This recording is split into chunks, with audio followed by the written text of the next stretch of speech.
Hey guys, I'm Donovan Smith. This is video number 3 for how to build a worship set in Ableton Live. So for this class, we're gonna go over routing, different interfaces. At the very end of the video, I'm gonna go over the hardware that I use when I'm on the road with Phil Wickham. All that said, let's get started.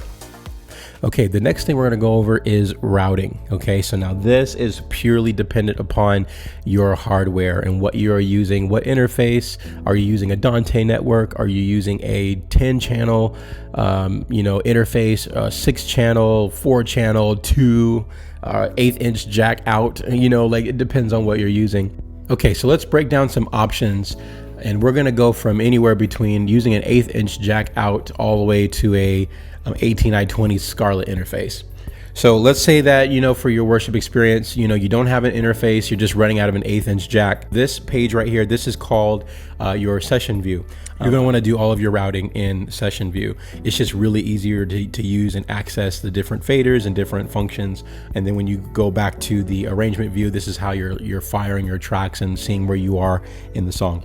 So anyways, when you're in session view, you're able to see your cue out, your master, and I think we went over that in the last video. Let's say you're running an 1/8-inch out. You have two options. You have right and you have left. So you have 1 and 2. So in Ableton, 1 reads left, 2 reads right. So if you're running only 2 channels out, you may want to do the click and guide in channel 1 and then all the tracks in channel 2. So you can do that by going cue out, which again, cue out is your click track. And then you can go master out, will be all of your tracks, okay? And then go to your guide channel here, which we created in the beginning of this video. And then you're gonna wanna go to audio out, go to external out, and then make sure that's set to 1 as well. Okay, and so if you were to push play on your computer right now, you'll hear that your click and guide is on the left, and then your tracks are coming out on the right. So let's say that you're running an interface. For example, I'm hooked up to the Scarlett 18i20 for tracks. That's something that I've been using for years. So what you're gonna wanna do is you're gonna want to push Command and comma. That brings up your preferences, or you can simply go up to live and preferences here. Either way works. You're gonna go to audio output device. You don't need to worry about input unless you're actually running sound through your interface, which in most cases you're not, so don't worry about that. Audio output, you're gonna go ahead and select your device. So for me, again, I'm doing the Scarlett 18i20. Don't click out just yet. Go to your output configurations, and you're gonna wanna make sure that all of these are on. As many tracks as you need, okay? So if you're using 10, don't go all the way up to 18 because you don't need to. So let's say that your front of house engineer is wanting everything split out. So in some cases, some front of house mixing engineers, they want the percussion separated from the keys, separated from the guitars, separated from the background vocals. So what we're gonna do is we're going to create sends. We can create sends by going to the top corner here, create, insert return track, and then it'll pop up one over here on the right. Or you can just do Option Command T. In this case, I'm going to make 5 of them. I normally operate with 5 return tracks and I label them. So A for me, again, you could do whatever works for your workflow, but A for me is going to be the keys. B for me is percussion. C are guitars or leads, prominent parts of the song that I may want to, isolate that channel to stick out a little bit more in the mix.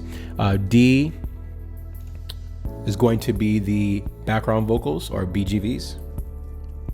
And then last but not least, E, just in case you want to split it out, we could do synth bass.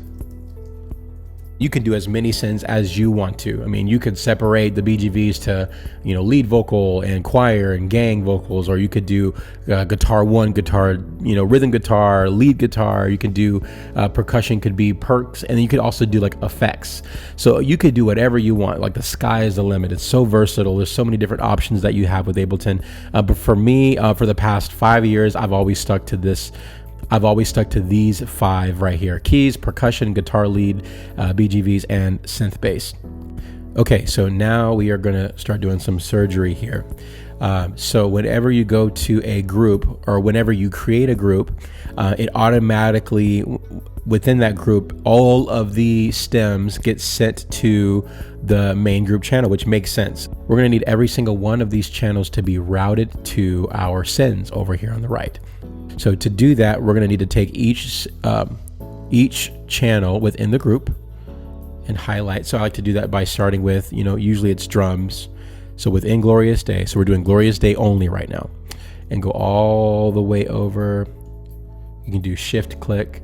Okay, so now all of the stems within Glorious Day are selected, and we're going to change it. Instead of it being sent to the master or the song bus, we're going to go to, and we're going to click this, and we're going to go to sends only. So the cool thing about selecting all of this is that it did it all for all the tracks simultaneously, which makes it super convenient. After that is done, now as we start doing all the fun stuff. So we're going to send these, depending on what the tracks are, to the routing here. Okay. So for example, drums, I'm going to put that in percussion, which is B, see, percussion B, loop, percussion, bass is going to go to E, acoustic guitar. You can also do these in clusters as well, just like that, just to save some time. My synth is going to go to A, and my BGVs are going to go to D. Okay. So now here's why I did that. So now when you hit play, I now have individual control of each part of the song. There's my percussion.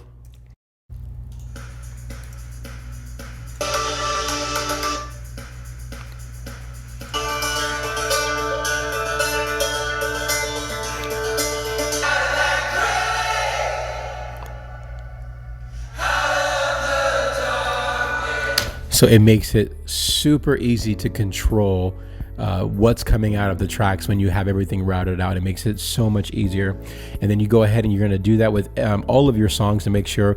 Here's a quick tip. You can actually route everything in your template. In all of my templates, I actually already have everything routed. It makes it so much easier. So when I drag and drop, I'm not routing anything. It's automatically routed because the way that I set it up in the template. All of your groups or all of your songs are now being sent here. Hopefully, if you did it right, there should be nothing coming out of your groups here. Everything should be coming out of here. So with that said, what we're going to do now is we're going to take each one of these and we're going to set it to, external out.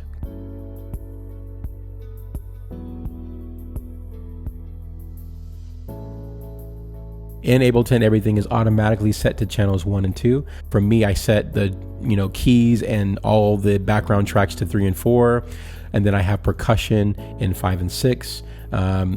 I'll throw these in 3 and 4 as well, unless we have a crazy amount of channels available. BGVs I'll send to 7 and 8, and then synth bass I'll also send to 3 and 4.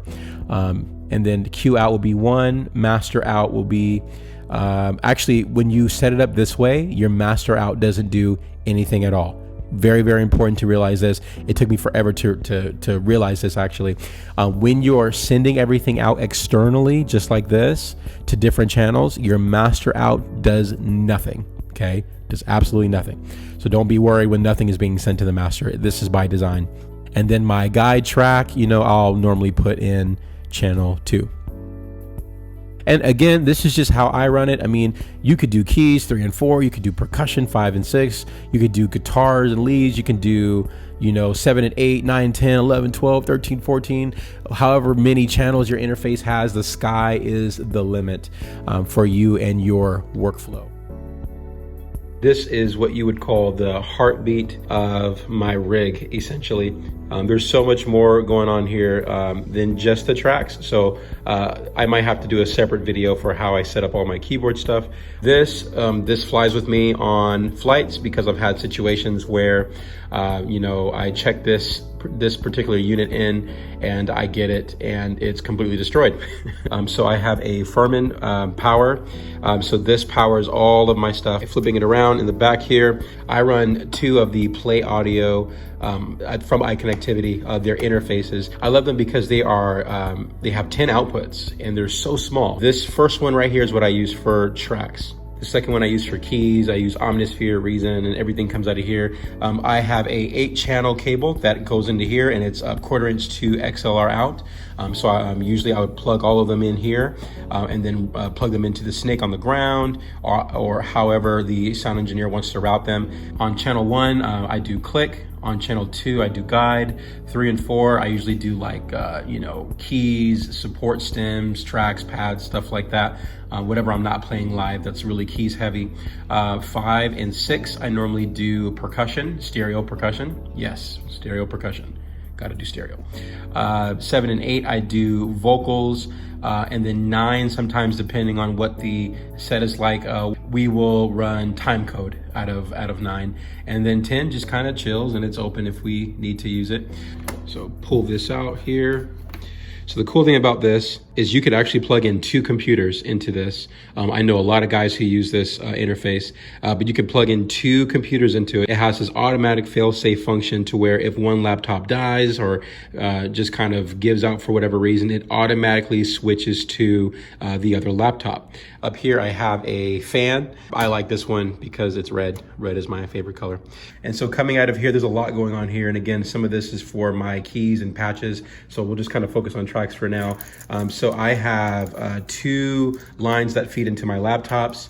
So this one is for the patches, but this one right here, super convenient because all I have to do is put my laptop up top here, plug these in, and then this is both the power and direct connection to the interface. This is a SKB case. I bought this directly from, I want to say Sweetwater. And I've had it for, I want to say about maybe 2 years now. This one's a little beat up, but it has been super durable. It's been thrown on the bus, on flights, and it has been a tank for these trips. It's never broken, no wheels, no anything like that. Super reliable. Highly, highly recommend this case. All right, that concludes today's session. I hope that these videos are encouraging and helping and answering some of the questions that you guys may have. Please feel free to leave me a comment down below. Let me know if these videos are helping at all. I would love to interact and engage with you guys. And in the next video, we'll talk about maybe some advanced tricks and tips and things that can maybe help streamline your process as well. Do me a favor, like, comment, subscribe, share it with your friends. As always, thank you so much for watching, and I'll see you on the next video.